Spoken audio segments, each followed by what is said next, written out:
Good afternoon, folks. Robert Chappell, executive editor of Madison365, with your daily update for Friday, January 21st. We made it to Friday again, everybody. The news today is actually pretty good.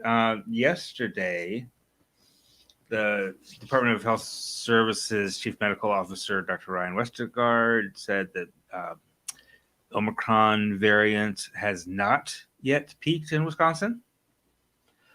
So I'm not sure.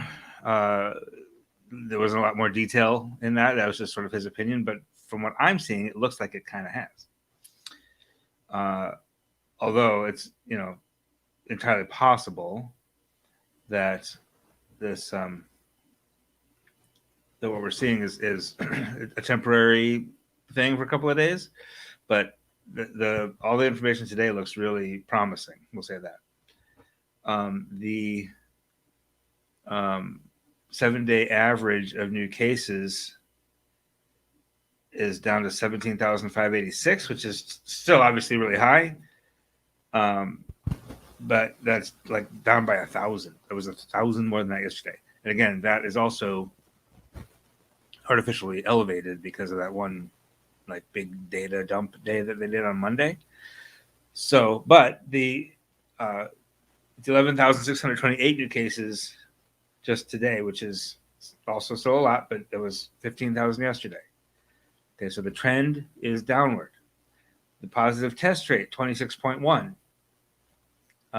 That's also down. That's also ridiculously high, right? That's very bad. 1 out of 4 tests coming back positive still in the past 7 days, but that's down from 29.5 a couple weeks ago. 2 weeks ago today, it was 29.5%. So these numbers are all bad, but they're trending downward, which would indicate to me that we may have peaked right around the 11th or 12th and are now sort of on the downward trajectory, which would be surprising because we normally, in Wisconsin, we sort of follow New York and Los Angeles and Miami, the big cities on the coasts, by about 2 weeks. And they were peaking right around the same time we were. So, we'll keep an eye on it. It's possible that we're not peaking because we only are seeing this, for a few days now. So it's possible that we'll do one of these and go back up, but we'll wait and see. Okay. Now, the other piece of good news today is the hospitalizations continue to fall sharply. Right, we're now at 2,021 people currently hospitalized. That is a 10% decrease in the past 7 days.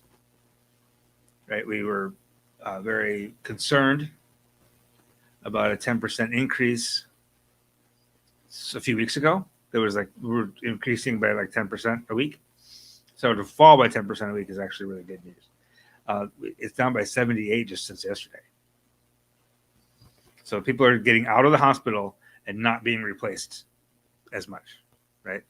The ICU population is also down by 60 in the past week. That's well over 10% decrease in the past 7 days, which is great news.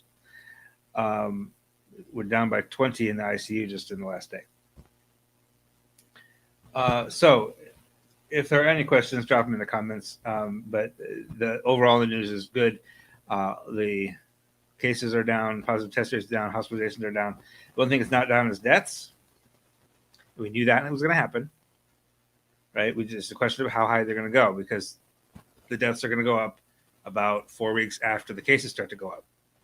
If we consider that our Omicron surge, started right around the 29th, 30th of December, right? We are just now getting to that sort of 3-4 week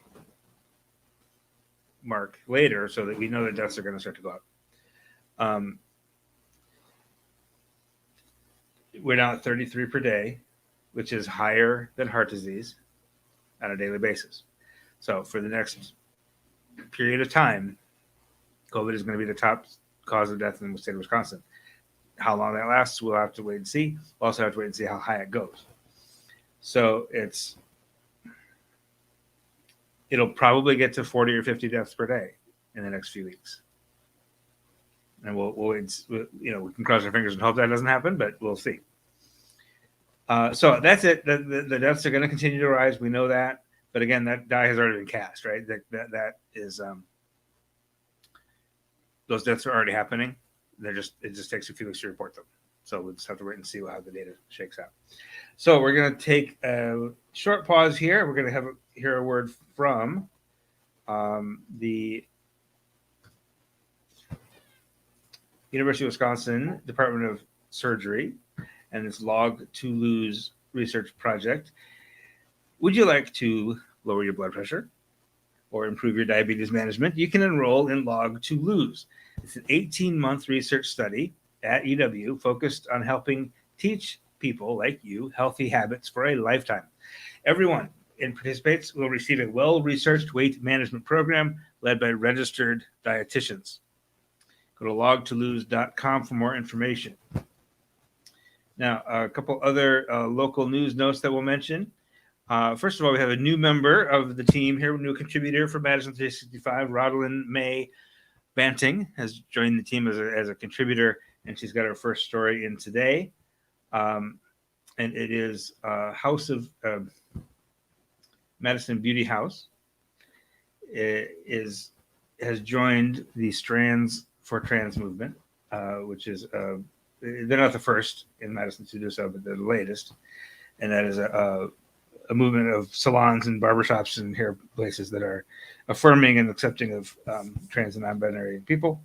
And there's been some tension in that area in Madison lately, as you may know. So more information on that in the story at madison365.org today. Also today we learned that Madison College has been honored by Campus Compact, the nationwide organization of community colleges, with its Eduardo J. Padron Award for Institutional Transformation. This is the announcement they made today. Campus Compact in the announcement said Madison College is committed to creating transformational change within its diverse communities, evidenced by the college's recent deep investments to provide access to historically underserved populations, strengthening community relationships, and confronting racial inequities that have negatively impacted communities. You might remember, wasn't very long ago, it was just right before the pandemic, just September 2019, the South Campus opened, and Jack Daniels, the president, actually shut down the original downtown campus and actually basically moved that campus to the south side in order to be closer and more proximate and more accessible to those communities of colors, Black and Latino folks that make up the south side of Madison. So that was a very intentional move on his part, and that has led to a lot of these awards and honors and accolades for their intentional effort to be more inclusive and diverse. And finally, today we learned earlier this week about the passing of Dorothy Williams. If you're a Madison person, if you're connected at all to Madison's Black community, you know Will and Dorothy. She's one of the sort of the mothers of Black Madison. Has been here 55 years from Mississippi. Lived here, most of her life, and just one of those people that's always around the community events, the fundraisers, the club, the club TNT, all those things. She's always there cooking and doing stuff. And we're very saddened to hear that she passed away. She passed away on Martin Luther King's birthday over the weekend on the 15th. So Dave Dahmer, our editor, who's really connected to these communities, spoke with Will and spoke with Betty Banks from Club TNT and some other folks and Gotti Bendan, Gotti, just about her life and remembering her and honoring her life at the time of her passing. So the funeral is tomorrow at Foster Funeral Home if you want to go. But it's a good story. Take a moment to remember Dot Williams and read through Dave's obituary. That is all I have for you today. I would expect that we'll be back Monday with even better, lower COVID numbers. That's going to be the hope, right? But until then, have a wonderful weekend. Stay warm, and we will see you soon. This is 365 Media.